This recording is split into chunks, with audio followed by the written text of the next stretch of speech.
احرام باندھنے کا عملی طریقہ ملاحظہ فرما لیجیے۔ یوں تو تہبند باندھنے کے کئی طریقے ہیں،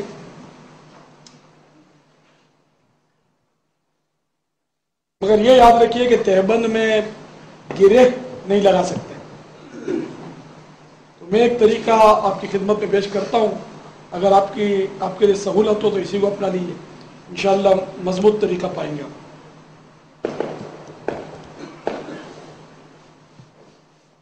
چادر کے دونوں سرے اس طرح ملائیے کہ دونوں سرے الٹے ہاتھ کی طرف، آپ کے الٹے ہاتھ کی طرف رہیں، مگر اوپر والی چادر کا اوپر والا حصہ جو ہے اس کا سرا نیچے والے نچلے حصے سے تھوڑا سا نکلا ہوا رکھیں۔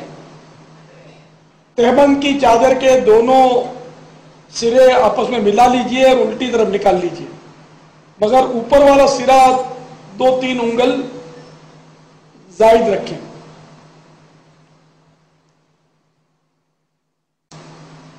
اب بائیں طرف سے دائیں طرف لے آئیے اور تھوڑا سا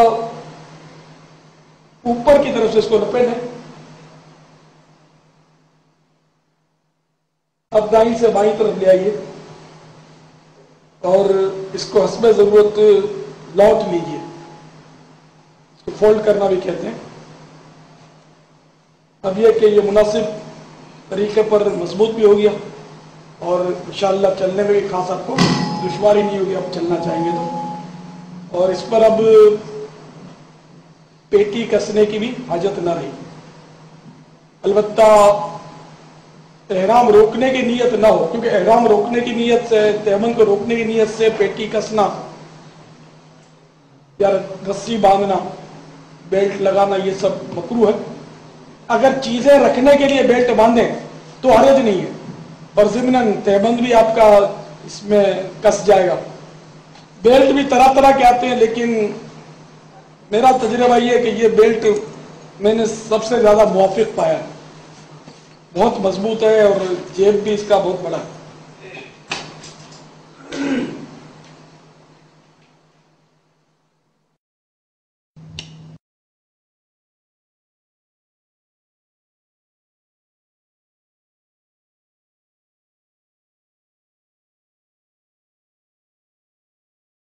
اوپر کی چادر لپیٹنے کا طریقہ بھی ملاحظہ فرما لیجیے، اور اس میں یہ احتیاط کرنی ہے کہ آپ کا نہ کندھا کھلا رہے، نہ پیٹ نہ پیٹھ، جسم کا حصہ یا سینہ، یہ حصے کھلے نہ رہے، ہر وقت یہ بند ہونا چاہیے، کبھی سرک بھی جائے تو درست کر لیا گیا۔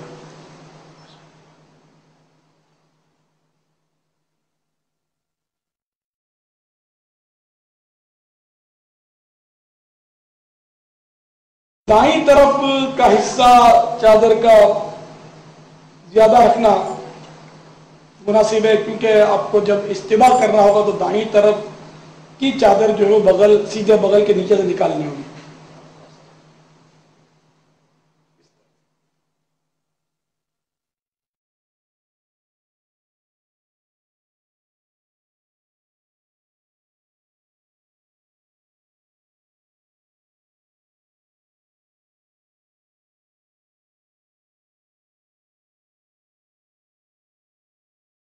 اپنی مزید چیزیں رکھنے کے لیے گلے میں بھی چھوٹا سا بیگ لٹکایا جا سکتا ہے۔ اسلامی بہنوں کے احرام کے لیے آج کل مخصوص سفید چادریں سلی ہوئی آتی ہیں، اور اسلامی بہنیں سمجھتی ہیں کہ یہ احرام ہے۔ تو یہ یاد رکھیں کہ اسلامی بہنوں کے لیے کوئی مخصوص احرام نہیں ہوتا، ان کے لیے جو یہ روزمرہ کے کپڑے پہنتی ہیں سلے ہوئے وہی کافی ہیں۔ دستانے اور موزے بھی پہن سکتی ہیں، برقع بھی اوڑھ سکتی ہیں، سر بھی ڈھانپ سکتی ہیں، بلکہ ڈھانپنا ہوگا سر تو یہ ان کا ایسا ہے کہ یہ چہرہ جو ہے اس پر کپڑا نہیں اوڑھ سکتی، چادر یا نقاب چہرے پر اس طرح نہیں ڈال سکتی کہ چہرے پر وہ مس ہو، ٹچ ہو۔ غیر مردوں سے چہرہ چھپانے کے لیے ہاتھ کا پنکھا یا کوئی کتاب یا گتا وغیرہ سے ضرورتاً آڑ کر لیں، آڑ کر لیں۔ اگر یہ کاغذ ہے یا گتا ہے چہرے پر لگ بھی گیا تو کوئی مضائقہ نہیں ہے۔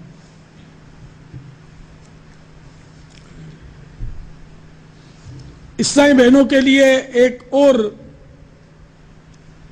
احرام میں سہولت کے لیے کہ چہرہ غیر مردوں سے چھپا رہے، یہ صورت بھی ہو سکتی ہے کہ وہ چھجے والی ٹوپی آتی ہے، چھجے والی کیپ آج کل نوجوان بہت پہن کر گھومتے ہیں، اس طرح کی کیپ، یا صرف وہ ڈوری میں ربڑ میں چھجا بھی ہوتا ہے۔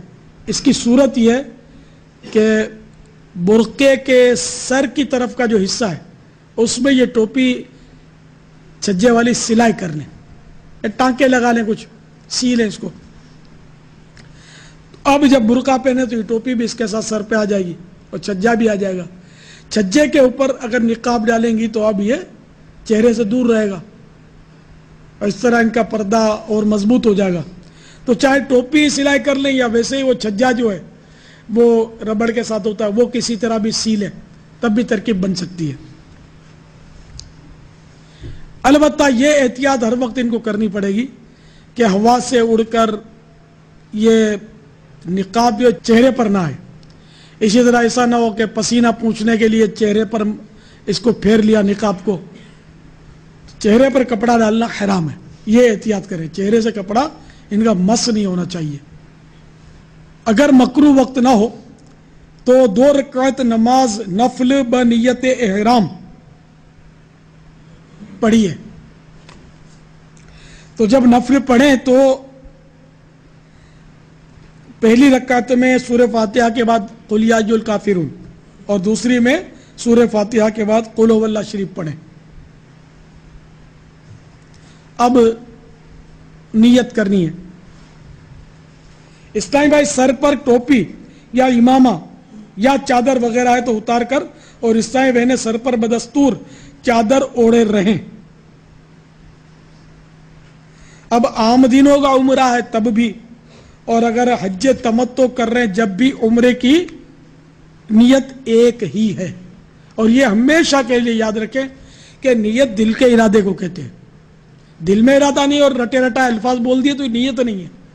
اور عربی میں نیت تو اسی صورت میں مفید ہوگی جبکہ عربی کے معنی سمجھتا ہے، ورنہ تو یہ نیت ہی نہیں ہے۔ رٹے رٹا الفاظ کہہ دیے اور دل میں بھی نیت نہیں ہے تب تو نیت ہی نہیں ہوگی۔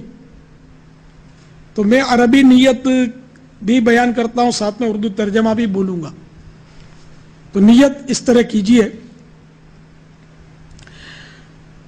اللہم انی ارید العمرہ فیسرہا لی وتقبلہا منی وأعنی علیہا وبارک لی فیہا نویت العمرۃ واحرمت بہا للہ تعالی۔ اے اللہ، میں عمرے کا ارادہ کرتا ہوں، میرے لیے اسے آسان اور اسے میری طرف سے قبول فرما، اور اس کے ادا کرنے میں میری مدد فرما، اور اس کو میرے لیے بابرکت کر۔ میں نے عمرے کی نیت کی اور اللہ عز و جل کے لیے اس کا احرام باندھا۔ اس کے بعد لبیک پڑھنا شرط ہے۔ جب تک لبیک نہیں کہیں گے یا اس کا قائم مقام کوئی نہیں کریں گے اس وقت تک نیت کامل نہیں ہوگی، نیت نہیں ہوگی، یہ ذہن میں رکھیں۔ نیت بھی شرط ہے اور لبیک بھی شرط ہے۔ لبیک اللہم لبیک لبیک لا شریک لک لبیک ان الحمد والنعمت لک والملک لا شریک لک۔ ایک مرتبہ لبیک پڑھنا ضروری ہے، اور افضل یہ کہ 3 مرتبہ کہیں، اور مرد بلند آواز سے پڑھیں، مگر اس طرح نہیں کہ خود کو یا دوسروں کو ایذا ہو یا سوتے کی نیند میں خلل ہو یا نمازی کو تشویش ہو۔ مناسب موقع پر بلند آواز سے لبیک پڑھنی ہے۔ اسلامی بہنیں صرف اتنی آواز سے پڑھیں گی کہ اپنے کانوں سے سنیں۔ ایک بار ضروری ہے، 3 بار مستحب ہے۔ لبیک اللہم لبیک۔